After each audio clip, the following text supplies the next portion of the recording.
peut-on devenir du jour au lendemain panafricaniste?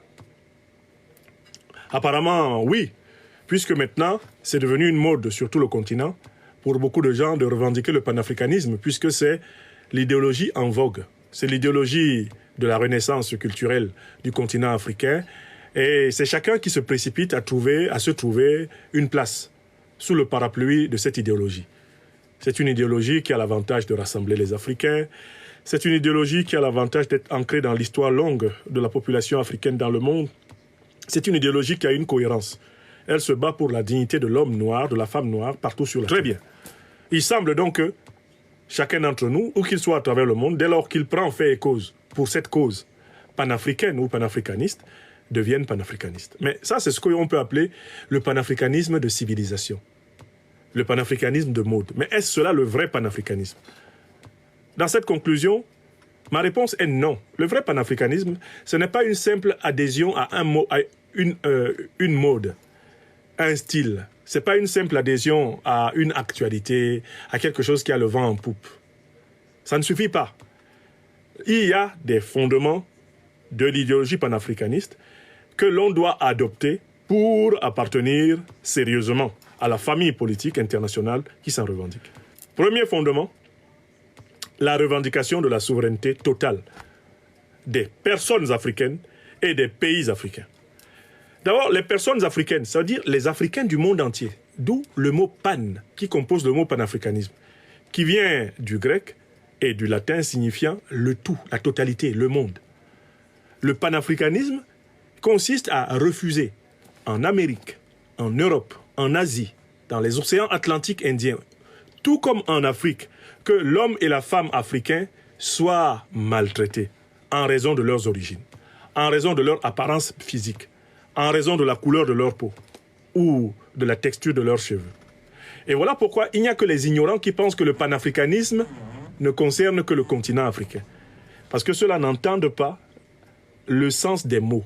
Dans pan, il y a le monde. Deuxième élément de l'idéologie panafricaine, la lutte contre l'occupation militaire, donc contre la domination physique, militaire exercée contre les Africains. Donc les panafricanistes sont systématiquement opposés à l'occupation des terres africaines par des puissances étrangères. Le troisième élément du panafricanisme, c'est une doctrine de la souveraineté économique. Les panafricanistes se battent pour mettre fin, notamment en Afrique, sur tous les pays africains du monde. Et quand je parle de pays africains du monde, je pense à Haïti, je pense à la Guyane, je pense à des départements français comme la Martinique, la Guadeloupe, je pense à la Polynésie, je pense à l'Australie. Ce sont des pays africains au sens de la civilisation, vous avez bien entendu, non pas au sens de la géographie. Ce sont des pays africains du monde. L'île de la Réunion, Madagascar, les îles Comores, Djibouti, l'Australie, la Nouvelle-Calédonie, la Polynésie, ce sont des pays africains, d'accord?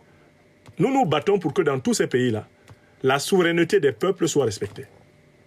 Et cette souveraineté, elle doit se traduire par leur capacité à choisir librement leurs dirigeants. Enfin, le quatrième et très important pilier d'idéologie panafricaine, c'est le pilier culturel.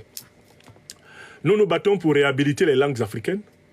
Nous nous battons pour réhabiliter la connaissance du passé africain long, pas seulement continental, mais le passé africain mondial, le passé africain américain, le passé africain européen, le passé africain asiatique, le passé africain atlantique, le passé africain dans l'océan Indien.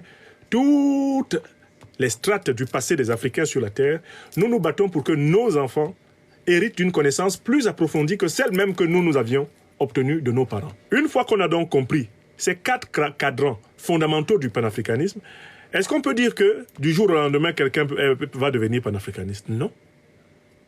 On devient panafricaniste au fur et à mesure que l'on progresse dans ce processus. Alors, le panafricanisme idéal ne sera jamais pleinement atteint par tous parce qu'il n'y a pas de situation parfaite, mais on peut, à très moyen terme, avoir des États africains qui remplissent les 4 cadrans, même si ce ne sera pas à perfection. Quels sont les pays africains qui ont de l'avance dans l'accomplissement de cet agenda?